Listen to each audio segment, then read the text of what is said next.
Welcome to Elevate with Carolina, where we talk about life, healing, and everything in between.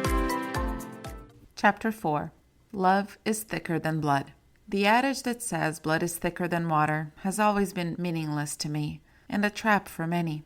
It suggests that loyalty is owed simply because of shared bloodlines, allowing disrespect, abuse, and toxic behavior to hide behind the pretense of family. I learned early in life that this was not true. One summer, when I was in 3rd grade, my father thought it was a good idea to send me to spend time with my aunts and 5 of my 12 cousins at the beach apartment complex owned by our grandfather.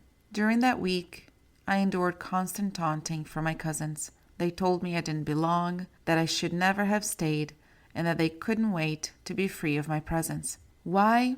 I'm not sure. I only remember wanting to play with them. The cruelty didn't stop during the day. At night, they whispered mean things beside me until I pretended to be asleep. That week taught me something that stayed with me. Blood had very little to do with love. And later in life, I would discover that love often appears in the most unexpected places. Just before my 21st birthday, I found myself abroad, surrounded by strangers from my own country. What connected us was not closeness, but circumstance. We were all Brazilians on a work and travel visa, far from home, navigating the United States together. At the time, the J-1 visa allowed college students to work for a few months and travel briefly during school break. When I first arrived, I gravitated towards other Brazilians instinctively. We shared language, culture, and familiarity, and that felt comforting. But one day, a quiet realization settled in.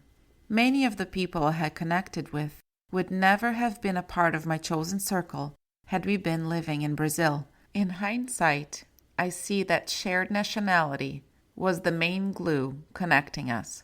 As I began branching out, forming friendships with people from different parts of the world and with locals, something shifted. I learned that while shared identity can create quick bonds, it does not guarantee depth. In fact, clinging to what feels familiar can sometimes limit our ability to form more meaningful connections. This was my first experience of what I later came to understand as ego death. The term can sound mystical, but it's not.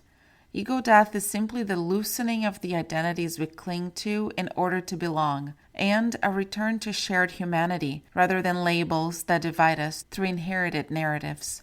Religion, politics, nationality, sports teams, even family names, all create invisible boundaries around who we allow ourselves to connect with. Blood, in particular, is often treated as the ultimate override, as if shared DNA alone grants permission to stay, endure, and tolerate harm. I no longer accept that premise.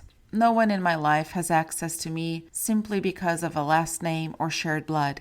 Love does not require self-betrayal. Loyalty does not mean silence, and belonging should never come at the cost of dignity and safety. Blood is not thicker than love, and love can be found in people who appear to have nothing in common with you. When stripped from egoic allegiance, people can meet at a deeper level, a love more expansive, unconditional, and not confined by family, religion, nationality, or any other label the world assigns.